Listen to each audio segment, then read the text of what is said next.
2025 সালে আর্জেন্টিনার খেলার সূচি কবে কখন প্রতিপক্ষকে জেনে নিন। কাতার বিশ্বকাপের পর থেকে ধারাবাহিক আর্জেন্টিনা, যদিও বছরের শেষ আন্তর্জাতিক ফুটবলের সূচিতে প্রত্যাশিত সাফল্য পায়নি তারা, তারপরও ফিফা র্যাঙ্কিংয়ের শীর্ষস্থানে থেকেই বছর শেষ করেছে লিওনেল মেসির দল। নতুন বছরে আন্তর্জাতিক ফুটবলে বিশ্ব চ্যাম্পিয়নদের বাস্তবতা মূলত 2026 বিশ্বকাপ বাছাই পর্ব ঘিরেই। কনমেবল অঞ্চলের বাছাই পর্বের টেবিলে শীর্ষে অবস্থান করেছে মেসিরা। 8 জয়, 3 পরাজয় ও 1 ড্রতে তাদের পয়েন্ট 25। টেবিলের 2-এ থাকা উরুগুয়ে তাদের থেকে 5 পয়েন্ট কম।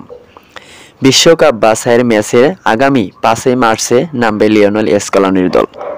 21 মার্চ দ্বিতীয় অবস্থানে থাকা শক্তিশালী উরুগুয়ের বিপক্ষে খেলবে আর্জেন্টিনা। এর দিন 4 পর নিজেদের মাঠে চিরপ্রতিদ্বন্দ্বী ব্রাজিলের বিপক্ষে নামবে মেসিরা। এরপর জুন এবং সেপ্টেম্বরের বাছাই পর্বে আরও 2টি করে ম্যাচ খেলবে বিশ্ব চ্যাম্পিয়নরা। জুনে চিল এবং কলম্বিয়ার বিপক্ষে এবং সেপ্টেম্বরে ভেনেজুয়েলা এবং ইকুয়েডরের বিপক্ষে। এর বাছাই পর্ব আন্তর্জাতিক প্রীতি ম্যাচ আয়োজন করতে পারে ফুটবল ফেডারেশন, তবে এখনও তেমন কোনো সূচি নির্ধারিত হয়নি।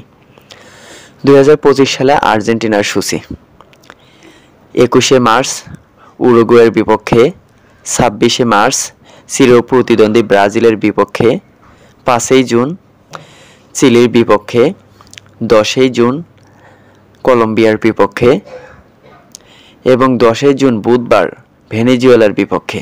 15 সেপ্টেম্বর ইকুয়েডরের বিপক্ষে নামবে আর্জেন্টিনা।